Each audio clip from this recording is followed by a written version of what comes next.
Shortcutting his cardio for the month. Hey, Shaq, would you tell Aaron Saunders what you saw me doing today when you came to my hotel? He had a triple leather, and he was doing cardio. Thank you. What kind of cardio? I was on the bike. Aaron Saunders. Oh, yo, level 1 on the bike. No. Not run on the bike. Get on the bike with TV, audio raw. Get on the bike with audio raw. Thank you. I had a full leather on, but brother. on what? NBA TV is bringing you the postseason like no one else can. From pregame to postgame, NBA TV, your home around the clock for playoff analysis, highlights, and commentary all postseason long. Coverage of the 2019 NBA playoffs lives on NBA TV. Now, folks, we rarely have a medical segment on this show, but in Joel Embiid's case, we'll make an exception. You see, there are any number of maladies which contain the suffix itis. During these playoffs, he's had left knee tendonitis, he's had gastroenteritis, and heading into Game 5 Tuesday night, well, it could have been sinusitis or rhinitis or nasopharyngitis, all of which fall under the category of upper respiratory infection. And now the Sixers as a team are battling Toronto Raptoritis. Or Kawhi Symptoms Leonarditis. include a rash of fast break points, a sudden urge to turn the ball over, and a mysterious desire to read a stat sheet when you're being blown out. We go to the highlights from Toronto. Ernie, if you wrote that, that was award-winning. That was. Right. Wow. Of course, right. You know my what? own material. Wow. Of course. Hello, friends. Hey, the doc in the house. Get a jersey. Well, Doc, you didn't do a good job on Embiid.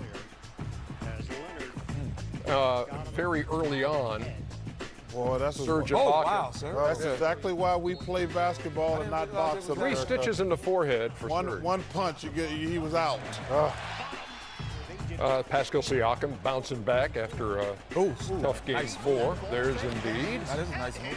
Yeah. So it's 23-21 game. This is better move.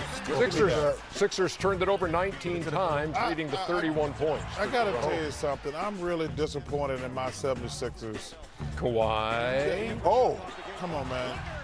Listen, I know Jail. change your pace, Euro step. You saw that, Kenny? Yes. I know Jail does not feel well, but you got 4 other guys out there who supposed they get checks too. There's Kyle Lowry. Man, feel free to stop the ball. 33-7 fast break points for Toronto in the game. Siakam had 25. Oh, no, he didn't. Yes, he did. No, he didn't. Yes, he did. 64-43 at the half. And the Raptors Like John Starks on Horace Grant. would continue Ben Simmons, to pour it on.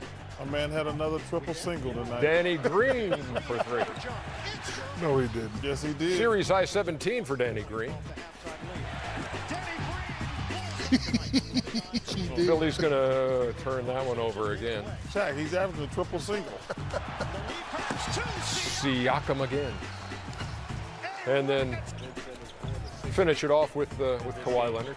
Doing what Kawhi Leonard does. Ooh, don't jump if you're sick. Smile.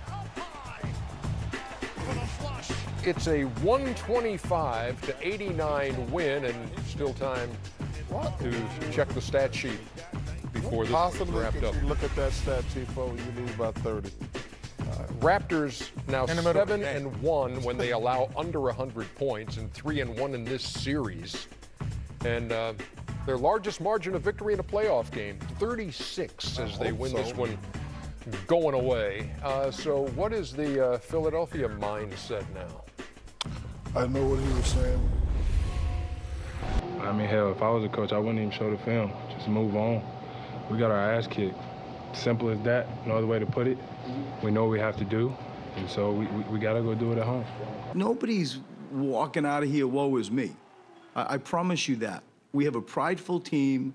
We have a team that had a poor performance tonight, but nobody's walking out of here thinking anything else, but we're excited to go back to Philadelphia and find a way to win. You know, can't control my physical condition, but I can also control how much I push myself, and I try to do that, but I just gotta do more. He's trying to play for us. He's trying to get out of bed with a significant temperature and come represent the organization. I think it's grossly unfair.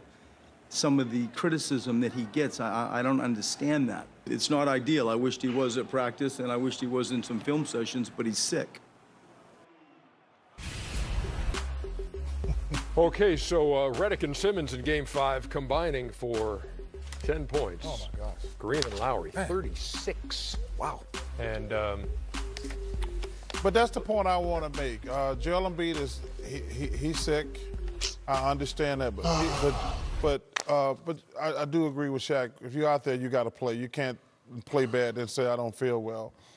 But man, Jimmy Butler, J.J. Redick, Ben Simmons, Tobias Harris, they getting the skate.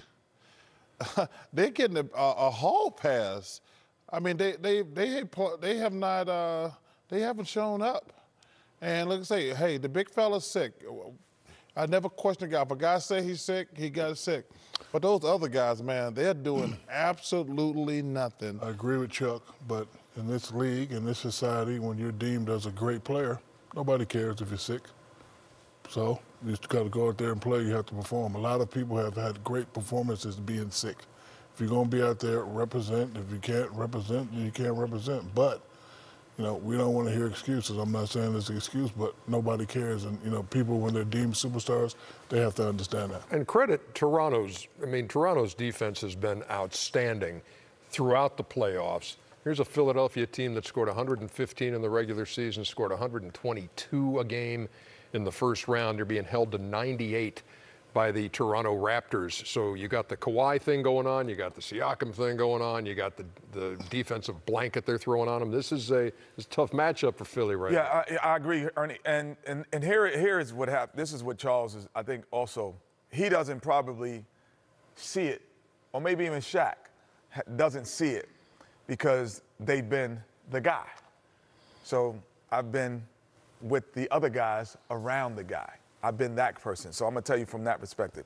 So when Siakam said he's hurt, then as a team, he got pulled through the hole, meaning they won the game and he didn't play well, so no one said anything.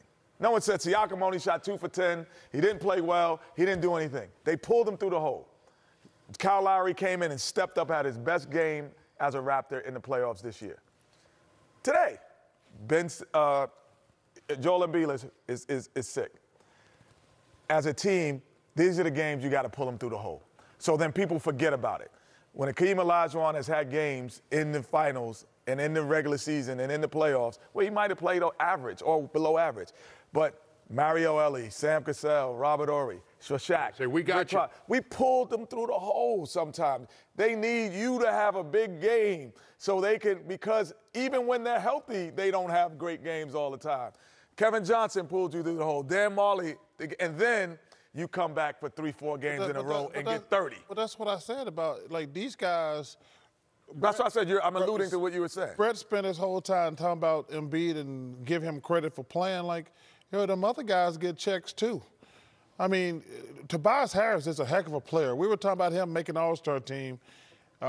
He's got to pick it up. Ben Simmons, he's not in double figures. Why is he only taking 5 shots? Because he can't shoot. But he can get to the hole? Hey, he's not. He hasn't been in double figures these games, Shaq. And we said before but we said this before the series, Shaq.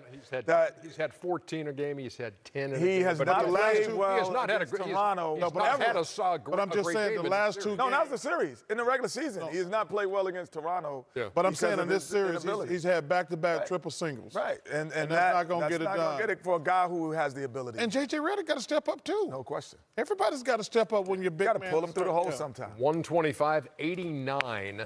The final, and Game 6 Thursday in Philly, trying to force it back to Toronto for a Game 7 on Sunday. Wells Fargo and Bleacher Report bring you playoff diaries, a series that gives fans control to ask Kenneth Fareed questions they want the answers to. Here's a look at episode 4, also available on the BR app.